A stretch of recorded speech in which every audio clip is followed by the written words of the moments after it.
A female slave left the plantation without permission to borrow soap from a nearby farm due to the heat. Upon her return, the farm owner caught her and, without explanation, stripped and tied her to a tree. The farm owner couldn't bring himself to whip her, so he pointed a gun at Solomon, a fellow slave. Watching his fellow slave plead, Solomon couldn't do it. The farm owner snatched the whip and lashed her, the whip's tip deeply embedding into her back, tearing her skin and flesh.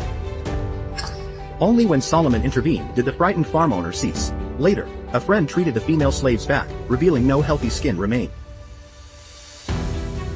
Everyone was silent except little Sakura, who smiled while lying on the board. Solomon regretted agreeing to her request the night before.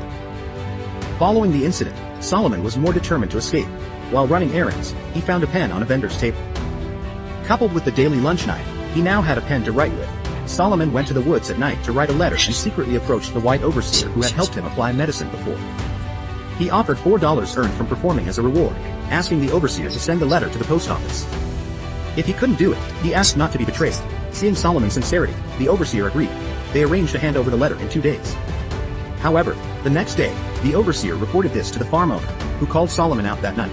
He pressed a knife against Solomon's throat, questioning if he had arranged to send a letter. Solomon explained that the white man was merely seeking a promotion and raise, creating unnecessary trouble. "I'm a slave who can't write across, much less a letter," the farm owner considered and chose to trust Solomon. Solomon escaped but lost hope of returning home. He no longer trusted any white person. 8 years flew by. One day, in a hurry to finish a gazebo, a white man joined Solomon's team. It was during this chance conversation that Solomon noticed something different about this white man. Although he was a friend of the farm owner, he always stood up for the slaves and even insisted that slavery would soon be abolished. Solomon finally confided in his white friend about his ordeal, and despite the risk, the friend agreed to help. After 2 months, a uniformed man found Solomon at work. Identified by long-lost friends and family, his 12 years of slavery ended.